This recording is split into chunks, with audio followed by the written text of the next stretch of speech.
That should make you laugh. I didn't even have my microphone on. So when I say we stream live and unedited, here we are, and you're welcome. So this is the Make It Count podcast. If it's your first time tuning in, we interview people who've built things, whether it's people, businesses, enterprises, and they take the opportunity to serve and share that journey with you. If that's something that interests you, please make sure to subscribe, because the more people that we can put eyeballs on the podcast, the more we can serve. With that said, let's talk about today's guest. Today's guest is Rob Duve, father of five and founder of Dad Grid, a support network built for single dads doing the real work of leading their families while also rebuilding themselves. Rob's mission is personal. He's helping fathers strengthen the emotional resilience, financial stability, and community connection their families depend on. This conversation is about fatherhood, responsibility, rebuilding, and what can happen when a hard season becomes part of how you serve other people. So, Rob, welcome to the podcast. Thank you, Tanya. I'm so happy to be here. I really appreciate the invite today. Oh, yeah, of course. Now, for people who don't know Rob Duve, tell them a little bit about you. Oh my goodness. Well, I think you kind of hit it on the head. I think first and foremost, I'm a father of five incredible kids. I'm Yeah. so blessed. My oldest actually just turned 19 on this past Tuesday. So I Aw. have two boys, 19 and 17, and then I've got three girls, 14, 11, and 9. So definitely keep me busy. I have been involved in financial services for many, many years now. I work for a strategy called MPI that helps to bring financial abundance and compounding opportunities to people. I got involved a couple of years ago in a real estate group that we're both part of with Pace Morby, and I've been able to experience huge, uh, mind blowing for me, eye Yeah. opening, like level shifts in my perception of the world. And it's brought me to do really cool things like get involved in international land development down in El Mhm. Salvador, working with some folks on tokenization of real estate. I was able to go to Davos and attend the World Economic Forum here this a couple of months ago. A lot of really cool things that have come through that.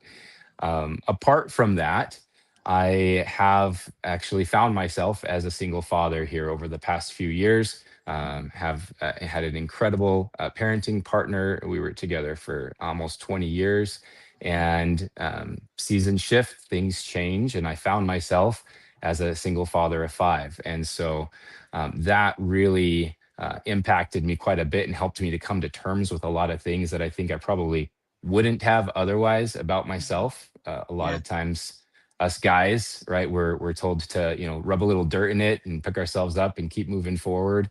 And there's a lot of great things that can come through that, and there's also a lot of kind of limiting opportunities that it creates for real connection and growth. And so I've been super grateful for the journey that I've been on and for the kind of the healing and the growth that's taken place. That I feel like has created additional capacity in my life to welcome in all these other cool things that are going on. I think I'll share one kind of funny thing I wasn't planning on sharing, but I Yeah. will. We're getting ready to take my family to North Carolina next week.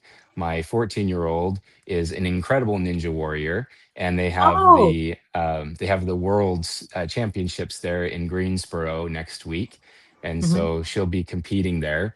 And she had asked me because I would go to her practices and stuff, and she's like, "Dad, why don't you just do this with me?" And so I jumped in, and I've done like three competitions total ever in my Okay. life. And I don't really practice as much as I should, but somehow I made it to Worlds. So I'm also going to be competing with her next week. So just for fun, just for No, fun. I have never missed a season of American Ninja Warrior. I Yeah. love the culture, right? If you think about a community, like we have our real estate community, Hmm. American Ninja Warrior, to me, the optics are it's a community of how to do things. It's about endurance and it's about perseverance. And you watch them really cheer each other on. And if you watch the audience during an episode, you'll see the same person in 4 different t-shirts because as it goes on stage, they put that person's t-shirt on, right? And at the end Yeah. of the day, this really is a competition for a prize, a money prize. Mhm. What have you found being on the inside of that to be what you weren't expecting going into that community and competing? Yeah, well, you're absolutely right. There is so much support, and I love that about this environment. Mhm, My daughter, she's into a lot of different things. She also does dance. She's mhm. very talented with that. She does musical theater. She does various things, and I can see in different communities. They have that dance mom show. Like, there's a Yeah. reason for that, right? Like, Yeah. it really is a very different type of community when we're in the Ninja Warrior space. And I want to say first and foremost, I am not going on American Ninja Warrior. I'm not, don't see myself at that level. Okay. But this is an awesome opportunity to connect with my daughter and just do something that she loves and support her along the way. I Yeah. have felt that, and every time that I've competed, I'm definitely not up there with some of those other coaches and folks that actually are in this. This is very, kind of part time for me, but there is so much support, and they absolutely are like, hey, you might want to try this, and if you do this, it might make these transitions easier, and like always Mhm. looking to give support, tips, building each other up. I got to see firsthand with my daughter just how it has continued to shape her level of sportsmanship Yeah. and the way that she interacts with the other competitors. She's actually really good. She's first in the territory here in the Rocky Mountain region, we call it. And just every time when she gets up, she's there to console the other person when they're having a hard time, to make sure that she's supporting. And it's just really great to see just what you're talking about, that inclusivity, that unity. Everybody's kind of working to support each other on the way up. Yeah. So with your daughter, because clearly she's been competing a while, what the other piece is that they give them a platform, right, to push a passion or a purpose. What is your daughter's sort of like the t-shirts and what is her mission when she's competing? Well, like I said, this is not American Ninja Warrior. So Okay. World Ninja League is what it's called. And so it doesn't have some of those same pieces. But what I can say about Ella, my 14-year-old, Yeah. I can say that I have never met anybody that is so mindful of everyone around her and how she's able to show up and connect people. So she Yeah. has this awesome friend group that spans, I don't know, probably about 20 girls that are pretty close. Yeah. But what's so interesting about it is there's really kind of like three friend groups, maybe four. And she's like the connector for all of them. So when she had her birthday here almost a month ago now, all these girls were here, and some of the girls have rivalries with each other, and like there's all this drama. You know how teenage girls can Yeah. be, but she unifies everybody, and she somehow is able to help them to kind of rise above some of that pettiness Yeah. and be this force that really helps to kind of just create harmony Yeah. and I don't know, meld the different personalities together. And so she's always looking to include, she's always looking to support, and I really appreciate just her kind heart and her nature. Yeah, and we're gonna we just it popped in and clearly I want to get on dad grid and all that too. But blessed in the Beatitudes, right? Of the Hmm. book of Matthew in the Yeah. Bible, blessed are the Blessed are the peacemakers. peacemakers. Yeah, And that's for different than a sure. peacekeeper, Yeah. right? Peacemaker Yeah. is an active, you are doing something in order to create inclusion and unity. That is so cool. Rob, thanks for sharing that. And again, my apologies. I kept going to American Ninja because it's like, oh, ninja, ninja. That's all I could Yeah. hear. No, that's okay. And that's the thing that people can relate it to, right? Yeah, So there's several different ninja leagues out there, but yeah, that's the one that everybody knows. And I wouldn't be surprised if she ended up on there one day. You sure. probably won't see me there, but it may be her. See you on the sideline. There you go. I'll be wearing Right. the different t-shirts. Exactly. So tell us a little bit about where your sense of responsibility comes from. I think you covered a little bit in your who you are, but I'm sure there's some Yeah. defining. Well, so I actually got started at a young age. I definitely attribute it to my dad. He is one of the hardest workers that I know. And when I was 5 years old, he was an entrepreneur from before I was born, Okay. and he had lots of different businesses and endeavors that he was involved with. He had a huge like security guard company that he built up from like 20 employees up to 300 employees, the largest here in Yeah. Arizona back in the day. But he kind of pivoted because he was spending so much time there, and he got into property management and like janitorial services, cleaning Yeah. services and things like that. And I remember like all the way back 5 years old, I remember starting to work for him, and I would go before going to kindergarten in the morning. I would go clean this place called Payless Cashway. It's kind of like a Home Depot or a Lowe's, Yeah. but we would go clean it in the morning at like 5 a.m. And I would be pushing the dust mop up and down the aisles, or I'd be dumping the garbages or whatever. And so from a very early age, I learned the value of hard work Yeah. and responsibility and accountability. When I was like 8 or 9 years old, he was having me run a crew, like a cleaning crew Oh, that he had wow. out on job sites. That was interesting for sure. But I definitely would say that that's kind of where it came from, and Mhm. kind of how I started out, kind of down that path. Yeah. Well, with that responsibility piece, earlier also you were talking about your capacity has increased, Hmm. right? If you look Yeah, at the last 2 years and the things that you've been building and accomplishing, how many years prior do you think it took of equal amount of accomplishment, if you will, and building? So, like in 2 years you did. I'll give you an example for me. I worked on retiring my corporate career for 6 years. When I got plugged in with a community owners club, I retired in 9 months. I mean, that's how yeah. much it collapsed time. Yeah, well, and I think along with that, so I'm wearing. You mentioned beforehand, I was wearing the MPI shirt today, Yeah. but there's like this the logo actually has like this curve that goes up, the Yeah. compounding curve, and I think that that is very relevant here, where you start to put in effort and you really don't see very much, right? We talk about consistency, we talk Yeah. about the importance of showing up every day, and you don't really see hardly any growth. But then Yeah. something starts to happen, right? And that curve just starts to ever so slightly go up. And then all of a sudden, it's just like this, you Yeah. know, this hockey stick that just goes to the moon. And so I feel like for me, there was a lot of pieces that were put in place. But in terms of the exposure piece, I would probably say that to be perfectly honest, it was truly the process of going through divorce that really Mhm. caused that pivot to occur for me. Yeah. And I wish that there was another way to have had that growth.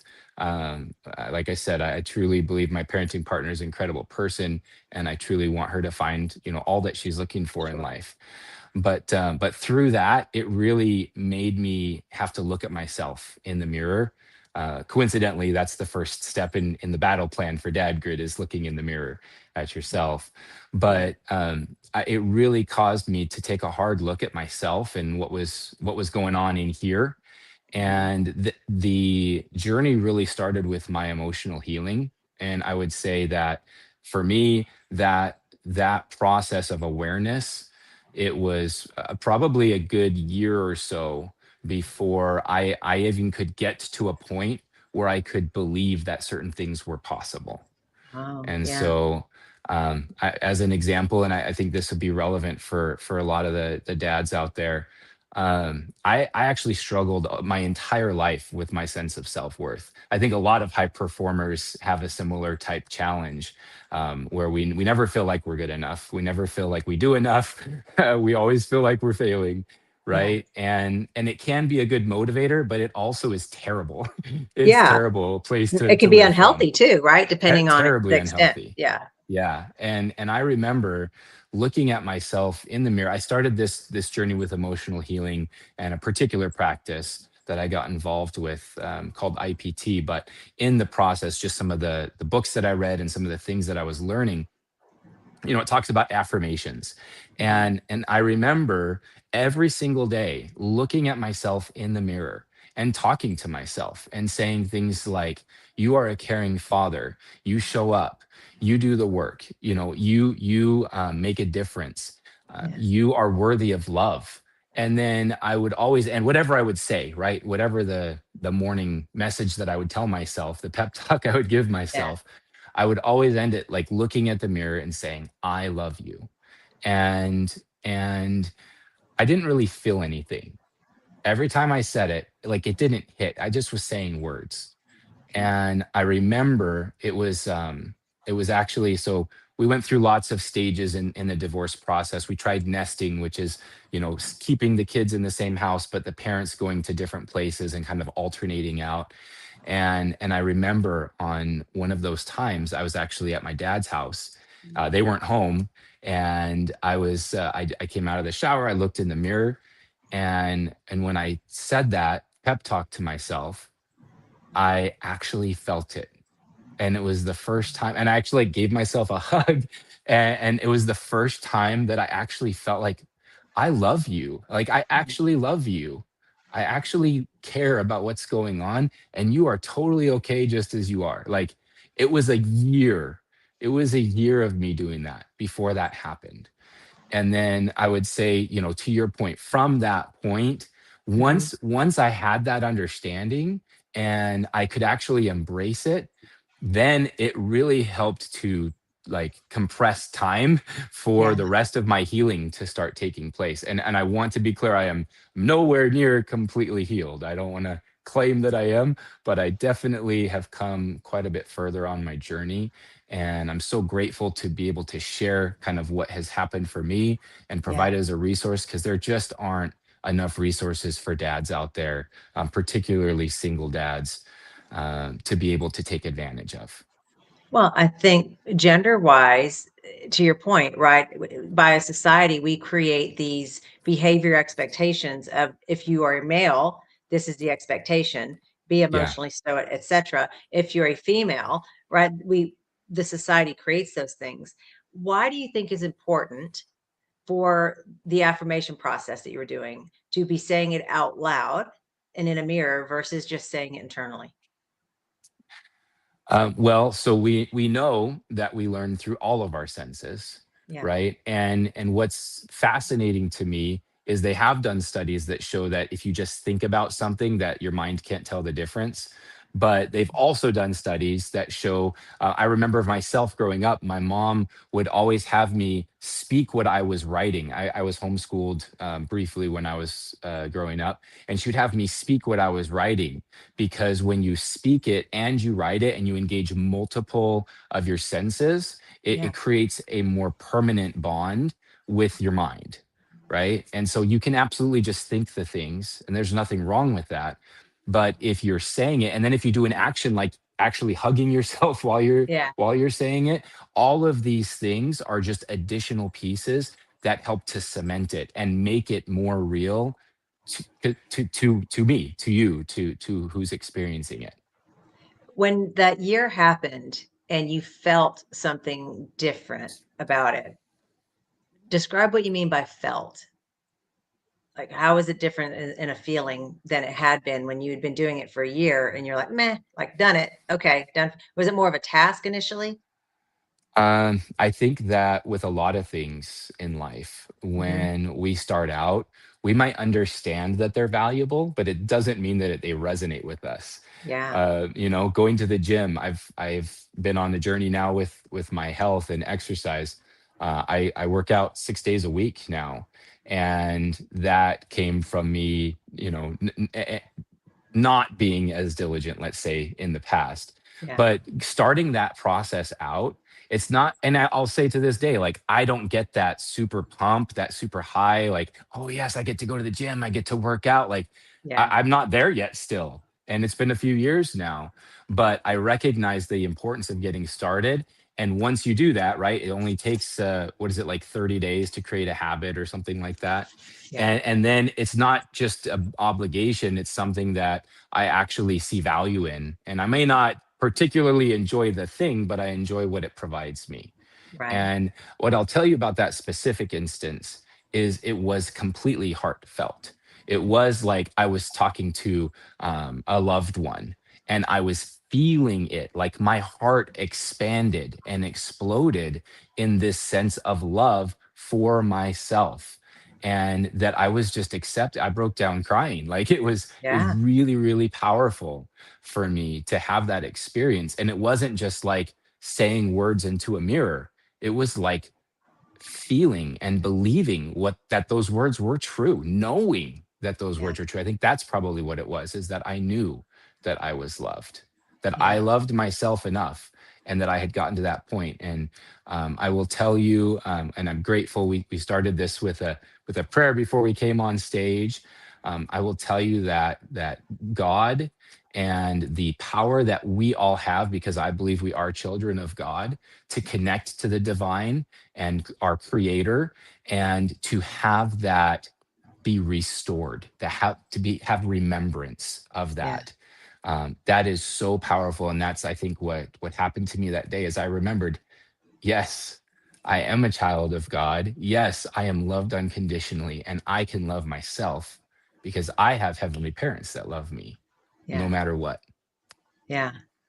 You led into talking about that exercise with IPT, which clearly, what is IPT? How did that play a part in all of this? And I mean, ultimately founding Dad Grid too. Yeah. So IPT stands for Integrative Processing Technique. And it's an incredible modality. There's lots of different emotional healing modalities out there, Mhm. and I encourage anybody that is looking to pursue. But for me, I found IPT actually through my parenting partner, and that for me ended up being something that was able to provide a lot of healing and growth. I actually became a practitioner in, and it's this idea that we are able to go into our past, and we're kind of like a computer. Right. And just like you can go into a computer and you can reprogram it, we Mhm. can reprogram ourselves. We can go into our past, we can find trauma points where we developed certain patterns or where we carried forward generational beliefs. We can look at those and see the value. We can take out all of the hurt that it has caused and see how it has blessed us and created the people that we are. We can replace that through God, or whoever our higher power is, with understanding, and be able to move forward in our life today reprogrammed differently Yeah. because we were able to address that particular case. And so there's lots of opportunity that we have for that growth, and different people might need different levels. But I would say that for anybody, there's an opportunity to get in touch with yourself and to work through some of those things that you don't even realize are holding you back, Yeah. until you start doing that work. Well, that's a fun fact I didn't even know about you as far as the IPT. I'm a NLP, right? Neuro linguistic programming master Hmm. practitioner. Yeah, And one of the ways that we describe, if you will, when somebody goes, well, I've been doing this for 40 years, it's not going to change. yeah. The best example of how things can change that I've found is if somebody has a stroke, a really bad stroke, and now they can't talk and they Hmm. can't walk. And strokes typically happen later in life, right? Hmm. Yet Yeah, they manage to relearn how to walk, how to talk, how to use a fork because you just fire off different neurons. We use such a yeah, small capacity of our brains, yeah. and it's just incredible. So you might be familiar with the term psychoneuroimmunology. Mhm. That is a huge word that I don't even understand. But it's basically the concept is that our dis-ease causes Mhm. disease, right? Mm, And yeah, what happens in our life is that in order to protect ourselves when we go through things that are traumatic, it's actually a physiological response. We put like this ball of forgetfulness yeah, around whatever that traumatic incident is. yeah, And when you have a couple of those balls of forgetfulness, it's not that big a deal. But on this neuron highway, when you start getting a bunch of those, then it causes some backup, and it can create massive challenges for yeah, us. And so being able to go in, like you said, and start to uncover that, and then be able to create new pathways, right? New ways of doing things. I had this, so now I had to veer off this way. I can't keep going this way anymore. That stopped me. So now I'm going this way. Well, now I learned that that way isn't actually serving me. And Right. so I deal with this and get this out of the way, and I can like rebuild pathways. I can operate differently. And it doesn't mean that I'm not going to do things in the future that might take me off. It's kind of like, when you're used to going on a freeway and getting off at a certain exit, sometimes you still get off at that exit, even though you live 5 miles further, right? Yeah. But it's just that work that goes into being able to reprogram where we are today, with understanding, and I feel like truly loving compassion. Yeah. And once someone's aware of a challenge or a behavior that's not serving them, like self-worth as an example, right? Yeah, If they choose to do nothing, it's still a choice, yeah, right? Because once we have an absolutely, awareness, especially as an adult, my opinion is we have a responsibility, especially as parents or as leaders, to 100%. do something about it. Otherwise, the Yeah, message we're sending our children or even our grandchildren, because my grandchildren are older than your youngest, or our grandchildren, is that that's what you do, right? You become aware of something that could be better in your life. Someone would say, I'm not good with money, as an example. What a bad thing to throw into the universe, right? But if they yeah, don't do anything about it, what they're telling their kids is once you know something, you just live with it. yeah, yeah.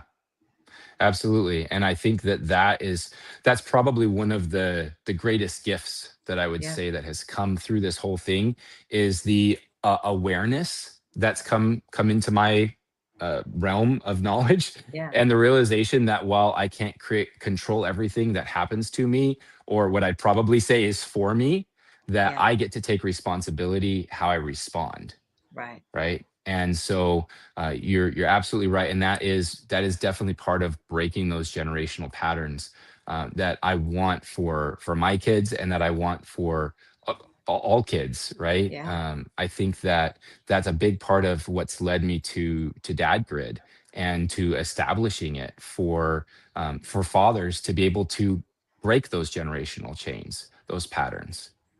Yeah. So tell us a little bit about when it hit you to even like the idea or to start building Dad Grid. Tell us about that. Yeah.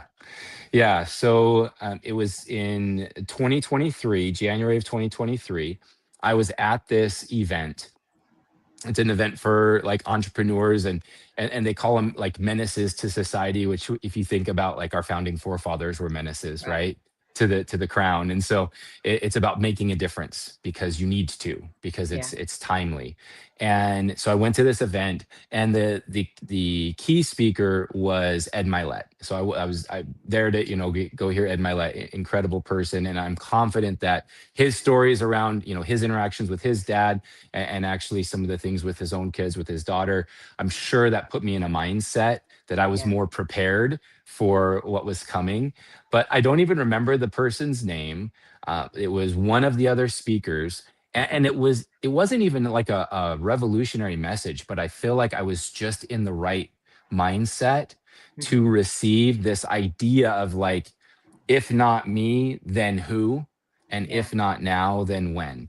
And at that time, I was struggling. It was kind of the more beginnings of the process, right? And I knew that I was this father of five, that was going through a really rocky time with separation, and I had this thought at the time. I was like, why aren't I why aren't I sharing out what my story is? Because I'm a good Christian father. I'm trying to do all of the right things. Why is this happening to me? What is going on? My world is being destroyed. That's what I felt, right? Sure.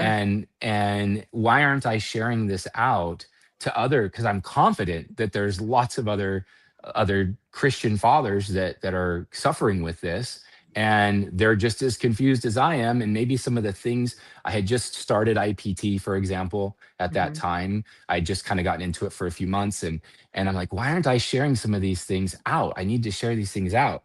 And even though that realization came that I needed to do something, implementation took a while.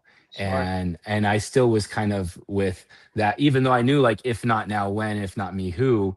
It was like, well, I need to be doing this stuff so that can be me, Hmm. right? Instead of really grasping it. But that's when it all started. And so from that point, then, like we were talking about before we hopped on, I found Pace Morby's community and the owners club that we're a part of. And there's this thing around a Mount Everest, which is basically, what is your like big, hairy, audacious goal that you want to do to change the world, right? Not to make yourself more money, but like to change the world. And it really came to me that the opportunity that I had had to share out as a just a regular dad. I'm not some sort of specialist. I haven't spent years studying. Who am I to share anything? And yet, I'm a dad who cares about his kids. I'm a dad who shows up every day.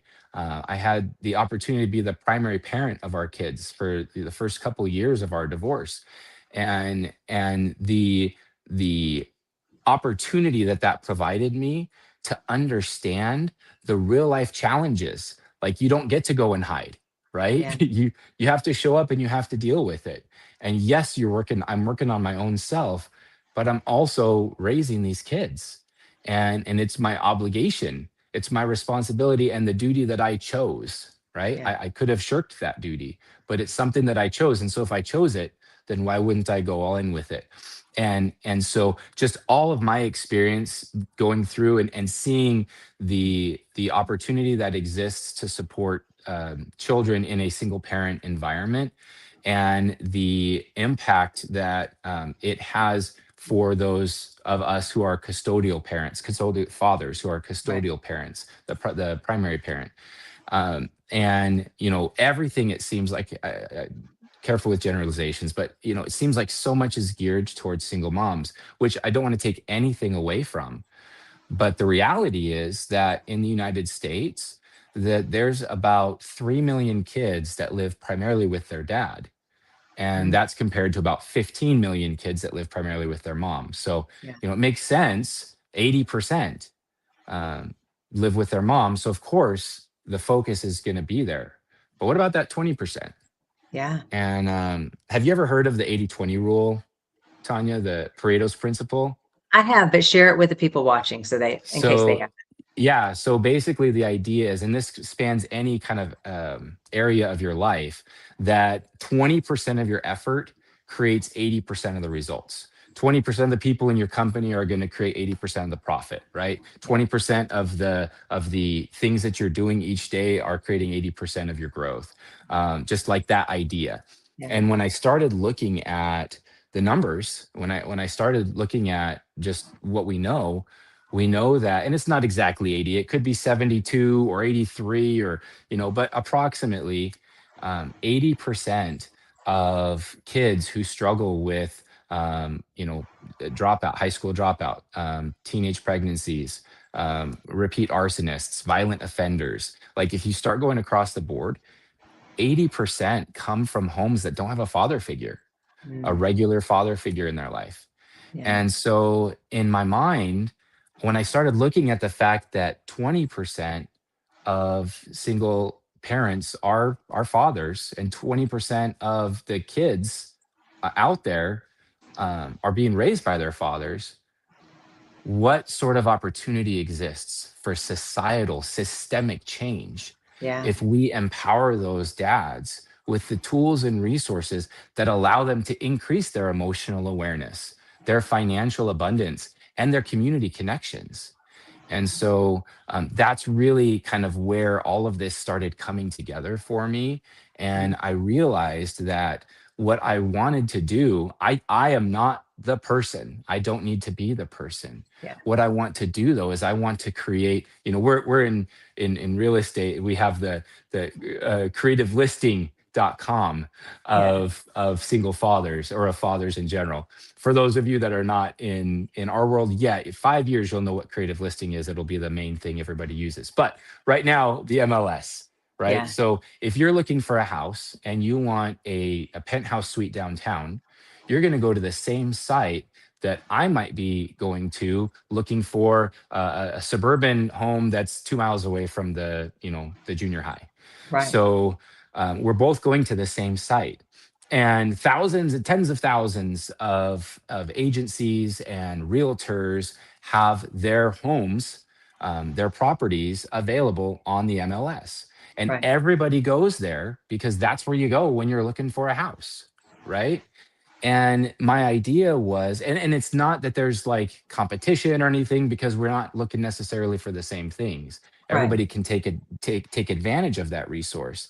And so I envision a similar type of opportunity, this online marketplace for dads that they're able to go to. And regardless of what it is that they're looking for, some dads, they might need most of us needs emotional support, but they Women might too. all women too. Yeah, absolutely. Absolutely.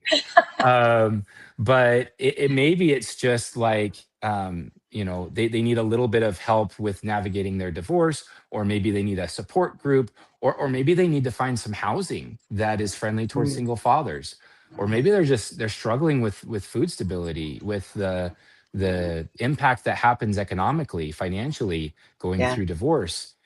Maybe they just need a hand up, you know and Yeah. so my idea with Dad Grid from the beginning was, let's create this place where I can find whatever it is that I need and be able to benefit as a result.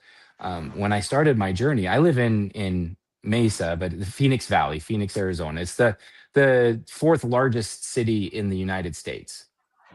And when I found myself going through divorce, I looked up in the different meeting groups and things like that, meetup and whatnot, like single father groups. I couldn't find anything. I found single mom groups, and I even Mm, reached out to them like, "Hey, do you know anything for single dads?" They're like, "No, we've never heard anything for single dads." But I just found it fascinating that in one of the largest cities in the country, that there was nothing. And thank goodness there are so many awesome organizations that have popped up here over the last few years here in yeah. the Phoenix area that do support nationwide. But it was just such an eye opener for me. And the same thing, even in church, right? I'm very a strong Christian, and I've been my whole life. And even in the church environment, it's like, well, if you have a single mom, well, they're all the ladies are there to help clean the house or bring over meals or watch the kids. But Yeah. a single dad, you can't have a woman in a single man's house. What would that look like? And this weird, even though we're all in this community together, this weird like separation that kind of occurs. Yeah. And it's like, because of the very moral fiber that we grow up in, it's like, oh, now I can't like associate with you. And so all these things that for me personally, I was just like, wow, I never would have imagined all these things. It really kind of shined a light to me on this need that Yeah. exists. And so I created Dad Grid. You can go to it today, dadgrid.com, and we are building out this economy, this online marketplace, and making it available to dads. And you can go on right now. We're actually our official launch is Father's Day, which Oh, is coming nice. up here soon. And we will have some different promotions and things. We want to give everybody access, and then we do have some coaching and some things that can help dads who are getting started to be able to move forward. And there's Yeah. my daughter. That's my Hello. youngest, my 9-year-old. So I know she can't hear she's us just, because you have your yep, she's AirPods in, just but passing on by. yeah. That's okay. Yeah. So that's Dad Grid, and I really am focused on this mission for fathers to become emotionally healthy, financially responsible, generational healers. Yeah. Why do you think it's not existed to have things for single fathers, like the meetup groups? Or I'm going to wave at her. She can't hear me, but she can see me. She's saying hi. You want to wave? Okay. She's like, yeah, yeah, She's gonna do her thing back there. All yeah, good. So I think that there are things that exist, and that's actually one of the pieces that encourages me. Is as I've looked into it more, I've found small groups here and there. Like there's an awesome dads group at one of the schools for single oh, fathers, and it's not just for the school right, fathers, but that's where it started, right? yeah, And how would anybody else know unless they happen to have their kids in that school and they were going through divorce, right, right? And there's lots of awesome resources that exist that are not specifically focused for single dads, but there's a lot of great resources that include brotherhood, that include men's healing and growth, and it's about being able to expose the opportunity that specifically exists for single fathers. And I'm so grateful for the group that I was able to join that has helped me. There's a great Phoenix Dads group that I found. When I couldn't find single Nice. dads, I found a Phoenix Dads group, and Yeah. they're an incredible group of guys. And when I first started, I feel like there was maybe one or two that were in the group. I love you too, honey. Thank you. She just sent me a little message on the Yeah. board. There were like one or two single dads in the group. And now I think we have like maybe a dozen or so that are in the Yeah. group. And it's about just helping single dads find these single dad friendly organizations or groups or opportunities. And then also building out additional opportunities, just like they have for, for sober living, for veterans, for lots of different groups. They have these programs. And it's like, well, why not have, if you have a multifamily unit, why not have a single dad section where, down that corridor it's all single dads, Yeah. and so now they've got kind of their own little support group that they can create. Or even, we talk about co-living a lot. What about, co-living opportunities for single parents that are aligned, in their belief systems and things like Yeah. that, but single dads that can now have someone that's able to support them and support their kids, and provide an opportunity for their kids to live in a neighborhood and have a backyard and all Yeah. of the things. And so I just feel like there's so much opportunity there that that DadGrid can provide to find the relationships, the resources, and the true support that is needed in this phase of our journey. What do you think would, so single dad, let's say, needs help, but Mhm. what do you think it is they tell themselves that stops them from actually going out and taking advantage of resources like that? Well, I think that it's our mindset. I started this out with that, and I'll kind of Yeah. end that Yeah. with the same thing, is that we feel like nobody cares. Yeah. We feel like we are a failure if we do ask for help. I know that for me, I didn't want anybody to know what was going on, partly because I wanted to I had this idea that we would save things, right? That Yeah. it wouldn't lead to that, and I didn't want to, have things going around in the community around it. But then even after it happened, I didn't want people to necessarily know, just because of how I felt about what that meant about me and how people look at single dads. It's typical narrative is, what did he do, right? Oh, yeah. And so for me, I think that that's a huge part of it. And then when help is asked for, I will say, even myself, sometimes that's not the most helpful. I say, hey, I really need this. And they're like, oh, yeah, totally. Got you, man. And it's like, attaboy. It's not like, oh, yeah, here, I'll show up and I'll actually help, you know? And so when we're programmed that not only should we not ask for help, but then when we do ask for help, that it's not really there and we can't really get what we're looking for, that keeps us operating at this plane that we just don't believe that something else is possible. And so for any dad that is searching, that is looking for help, that there's a place that you can find that you can land, and that you can receive direction, guidance. You can receive people who have experienced it, who have been there, coaches and therapists that are single fathers themselves, have gone through the journey. That is what DadGrid is able to offer. And so anybody who today might say, I don't need that stuff, I'm fine, but then at 2 o'clock in the morning might be looking, Yeah. Googling, I want them to be Yeah. able to find DadGrid and to know that it's there and that we welcome you. Well, and as So, we're about to start wrapping up, one thing I would say, and this is for the single dads out there, the mindset where they think asking for help is weak. The reality mhm. is not asking for help is weaker. Yeah, And if you're trying to set absolutely. the right example and lead right from the front, Yeah, not asking tells your kids they shouldn't ask. And so exactly. Oh, if that's you're so trying to good. be a That's so great good, Tanya. parent and a great leader, you Yeah, have to you have to do the things that are uncomfortable. And let's be yeah, honest, evil keeps us anytime we're talking, we almost get what we need by design. it starts to attack. And so the more Yeah. uncomfortable we are with going and asking for that help, the more we're supposed to, Yeah. Oh, because that's what's so on the other good. side of it's not going to happen So until you good. do. So what are you going to Yeah. let win? Your fear Yeah. or your desire to get to the other side? Yes, love your little girl. So as So we're good. wrapping, as we're wrapping up, Rob, tell us a little bit now. What does it mean to you now when I say to make things count? What does that mean to you? Well, I think that making things count is exactly what you talked about, being able to show up Yeah, for my kids, and not making it about the quantity of time but the quality of time, yeah, not making it about performance but making it about genuine connection, yeah, listening a whole lot more than I speak, and being willing to recognize, when I started out, and you've got, when people have their first kid, you're either like, you feel like you know everything and you're going to do it way better than your parents, or you're like scared stupid, like, oh my gosh, what's going to happen here, yeah, right? But you kind of start to figure things out, and maybe you're lucky enough, like we had two boys, and so some of the things are kind of similar. And then our girl came along, our daughter came along, and then we had a couple more. And when you have five different kids with five different personalities, you learn really fast that you can't have one way yeah, that's going to resonate with them.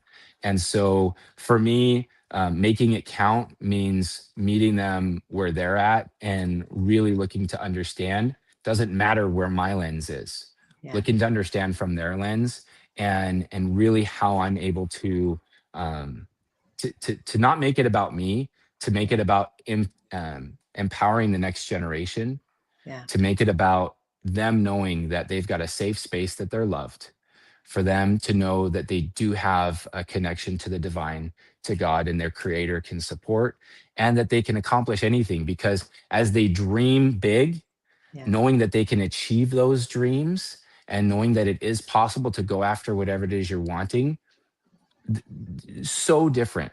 Like we talked about before, they can see my life now, and they can see what I'm doing yeah, and how I'm showing up, and all of these different opportunities that for all of their life never was even part of their world, right? right. That they can see, wow, I can do all kinds of really cool things, like start a movement, you Yeah, know? How empowering is that for them to realize that it's possible? Because like you said, they see, yeah, and whatever they see us do, that becomes their limit, right? yeah. Their capacity limit. So why not do as much as we possibly can to support them and really make it count? I love that. Rob, thank you so much. Everyone watching, thank you for coming and tuning in. If this resonates with you, again, subscribe. Also, share it. If somebody's on your heart that's going through a challenge, there's so many places you can find this episode. So thank you, Rob, and we'll see everyone watching again next week. Thank you so much. Please check out Dad Grid. Like you said, Yeah, Tanya, if it resonates with you, please go to Dad Grid. I have a free 5-step battle plan that you can download, that you can start your journey. You don't even need to tell anybody about it. You don't even have yeah, to reach out and ask for the help. It's right there for you. And then when you're ready for something else, we're there. love it. Thanks, Rob. All right. Thank you.